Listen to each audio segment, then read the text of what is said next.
Hi. Thank you for attending today's reading. Let's begin. Almost committed suicide. But so it was a normal day. Depressed AF. Terrible day. Not a single particle of serotonin in my brain. I'd been planning my own demise for a few weeks now. And I had decided it was my last day.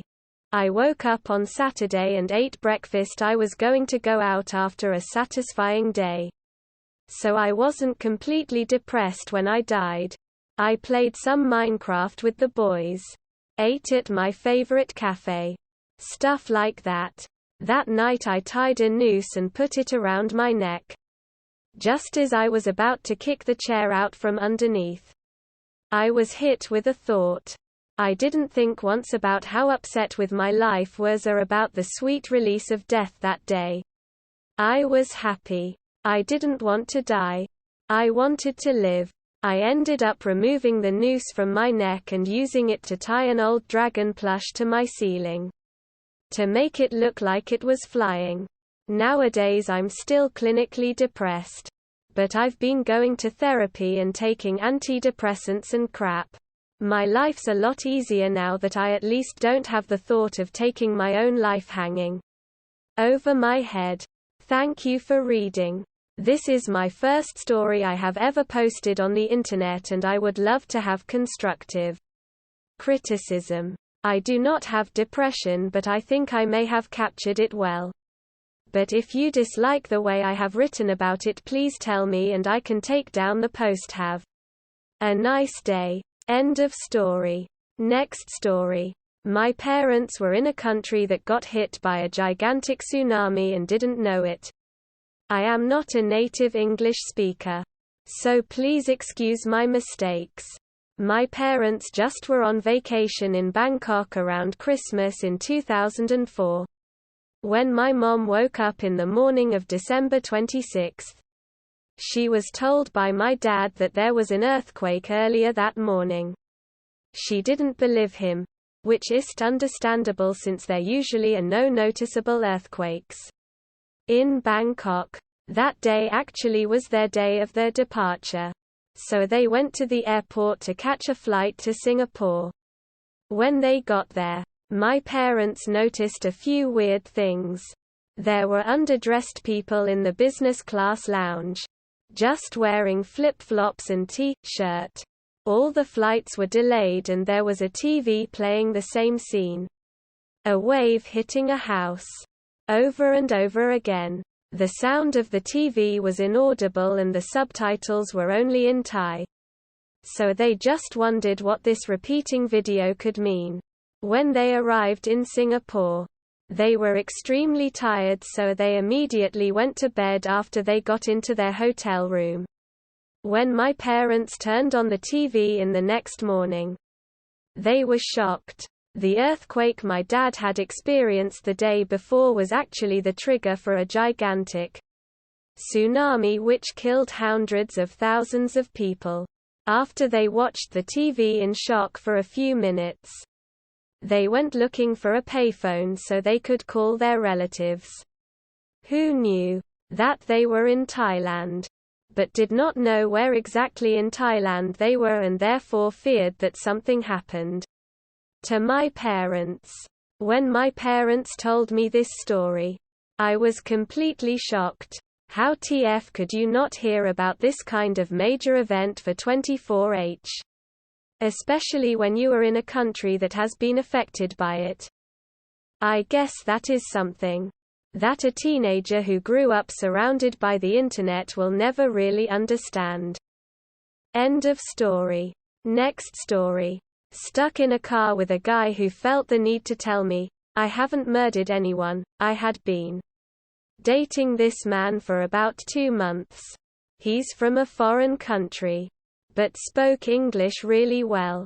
There were many times when I really didn't understand what he was trying to say, but chalked it up to the language barrier and brushed it off. He was passionate and really interesting. I was definitely falling for him. Since we met in pandemic times, we'd only really hung out at each other's houses prior to this. We decided to go on a road trip to my favorite place. I was so excited to go on an adventure with this man. The drive was 6 hours each way. As we were driving, I started to notice some weird things. He was oddly anxious, and doing a lot of heavy sighing. That's okay. I have anxiety too. I understand. Hoping it will get better once we move along a bit. It only got worse. That's when it started to click. I'd been mistaking my misunderstandings of what he was saying for a language gap. But then I realized it was actually because he was saying some pretty crazy stuff that didn't make any sense at all. Also, what I'd been labeling as passion actually was some severe mental instability. Finally got to the spot. I was emotionally drained at this point and already regretting going on this trip with him. We spent the night and I woke up the next morning to him just staring at me. He asked me all these really weird questions right as I opened my eyes. And I excused myself to go make coffee. Decided to cut the trip short and just head home. Hoping for the best. It started off okay until we hit traffic. He totally lost his mind. I've seen panic attacks. I've seen mental breakdowns. This was on a whole new level. After hours of trying to calm him down and bring him back to the moment and just fucking breath, I decided it was best if I just sat in silence and focused on driving, getting us home safe. After about an hour of silence, he turns to me with tears in his eyes. Mind you, we're driving down a windy road with no cell service. He turns to me and says, "I just need you to know, I've never killed anyone or beat a woman. I just want you to feel safe." As you can imagine, that made me feel anything but. I have no idea why anyone would have the urgency to tell anyone that. Ever. I got us home as fast as I could and let him know it wasn't going to work out and never saw him again. And that, folks, is why I'm taking a good long break from dating. End of story. Next story. I killed a thief. This story begins with in bed watching YouTube videos. I hear something break and my dog barking and whimpering. I get up, get my gun under the bed and check the magazine out of ammo. So I grab my compound sitting on the wall, grab a arrow and go investigate. At this point I think it may be a wolf or fox. I take the bow just in case it attacks me. I walk down the stairs and see a man snooping around my kitchen. He sees me and tosses a vase at my head. It hits me and it stings like fuck. He tosses a glass at me. It misses my face by like 3 inches. He grabs a knife from the kitchen and walks towards me. "Don't come any closer," I warn. He continues to walk closer and I back up. He keeps walking closer. I see my dog in the corner bleeding and whimpering. I drew back my bow and shoot him in the chest. He falls to the ground weak and bleeding. Seconds later he is dead. I ran over to my dog to check on him. He has lost quite a bit of blood and has been stabbed in the chest twice. Luckily the vet is down the road. I pick my dog up and run him over to the vet. He won't last much longer if I don't. I get him to the vet, which is going to close in 15 minutes. They take him to surgery and tell me to wait. A vet hands me a set of clothes. I look down and see I'm still in my underwear. I put him on and called the police.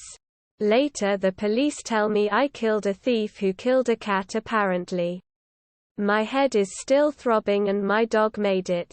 The cops did not press charges as it was self-defense, and if I didn't shoot the IF I would have probably died and my dog would be dead too. They wrapped the case up. End of story. That is all for today. If you want to support my automated channel, feel free to drop a like and subscribe. See you tomorrow.